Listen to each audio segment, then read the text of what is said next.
नमस्कार दोस्तों, आप सबका स्वागत है मेरे चैनल में। आज मैं आपको एक प्यारी सी कहानी सुनाऊंगी। आज मैं आपके लिए जो कहानी लाई हूँ उसका शीर्षक है भाभी मैं किस कमरे में रहूं।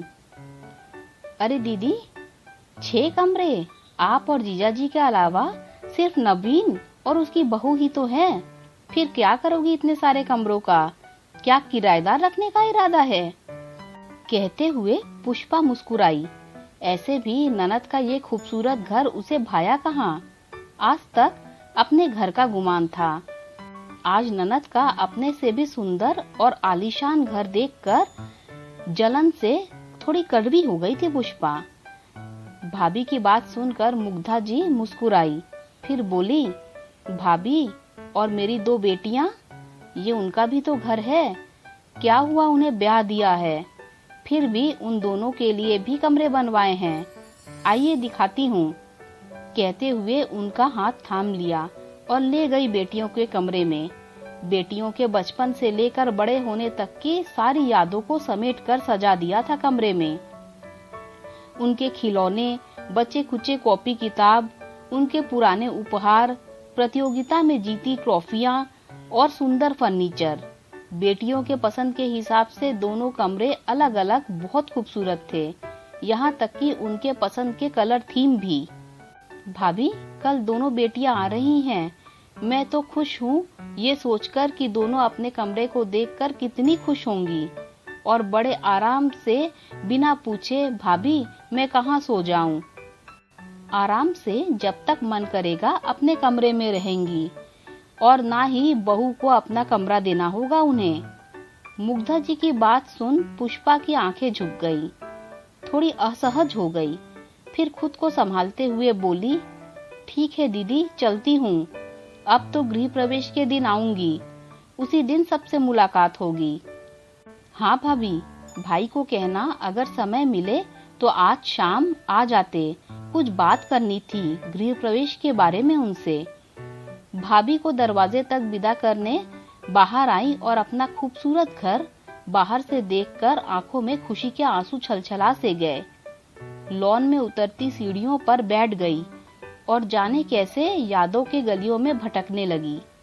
20 साल पहले अम्मा बाबूजी से मिलने मायके गई थी, दोनों बेटियां और बेटे के साथ। भाई की शादी में आई थी, खूब भीड़ भाड़ थी।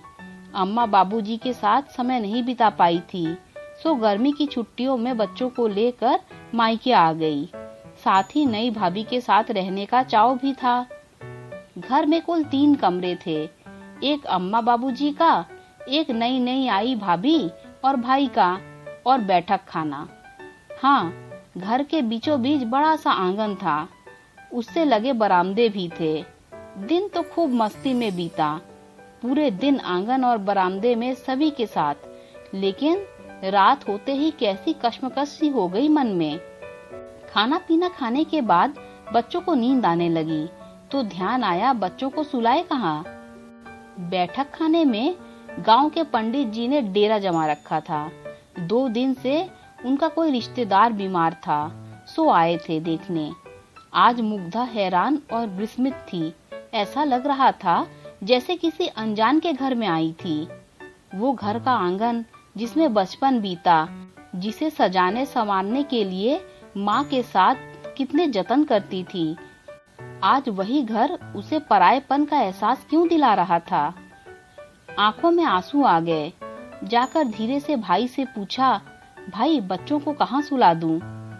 ये शब्द बड़े मुश्किल से निकले। ऐसा लग रहा था जैसे अभी गला फट जाएगा।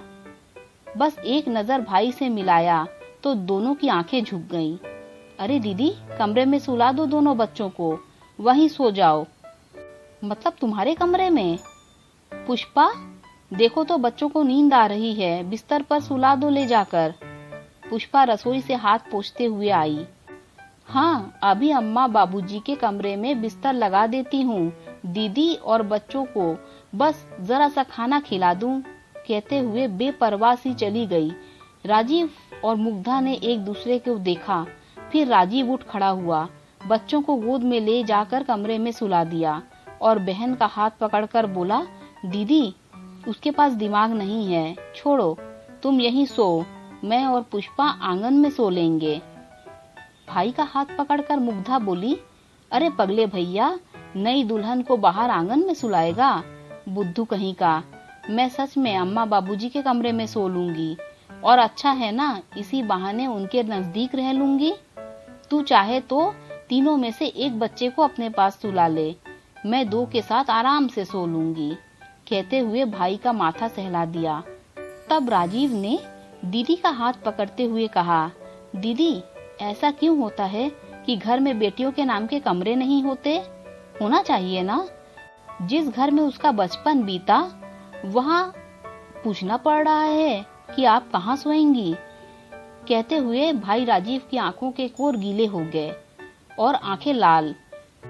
भाई को तो उस रात समझा दिया, लेकिन अपने मन में गांठ बांध लिया कि अब नहीं, इन रिवाजों को बदलना ही होगा। अब मायके में बेटियों का स्थान रखना होगा। ब्याह का मतलब उनके अस्तित्व की समाप्ति तो नहीं है मायके में। अभी उन्हीं यादों के गलियारों में भटकाव ही कर रही थी कि कंधे में किसी ने हाथ रखा। शायद उसी स्पर्श की तलाश भी कर रहा था मुग्धा जी का मन। भाई तुम अभी इस दोपहर में? मैंने तो पुष्पा से शाम के लिए बोला था। दीदी, पता नहीं, मुझे लगा कि जैसे आप बुला रही हो। याद कर रही थी ना मुझे? सच कहना। हाँ भाई, बस तुझे ही याद कर रही थी। अच्छा, आ देखना, तेरे मन की बात पूरी की मैंने। कहते हुए बेटियों के कमरे में ले गई। दोनों कमरे दिखाने के बाद पूछा, बोल, अब तेरी शिकायत नहीं है ना कि मायके में बेटियों के लिए कमरे क्यों नहीं बनाए जाते? देख, मैंने कमरा बनवाया है। सिर्फ ये उनका होगा जीवन पर्यंत। उन्हें किसी से पूछना नहीं होगा कि भाभी मैं कहाँ रहूं। राजीव और मुग्धा दोनों की आंखों में आंसू आ गए। दीदी, आपको मायके में बहुत तकलीफ मिली, माफ कर दो हमें। काश पहले के पीढ़ियों ने बेटियों के लिए दिल के साथ घर में भी जगह बनाते। मुग्धा की आंखों में आंसू थे।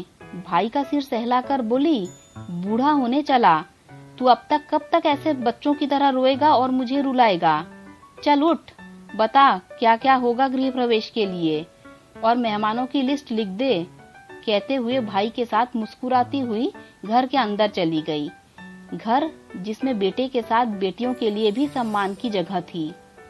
दोस्तों, अगर आपको ये स्टोरी अच्छी लगी हो तो लाइक कर दीजिए, मेरे चैनल को सब्सक्राइब कर दीजिए। जब आप मेरे चैनल को सब्सक्राइब करें तो बेल का आइकन भी प्रेस कर दीजिए, जिससे मेरी आने वाली सारी कहानियाँ आप तक सबसे पहले पहुँच जाएगी। Thanks for listening.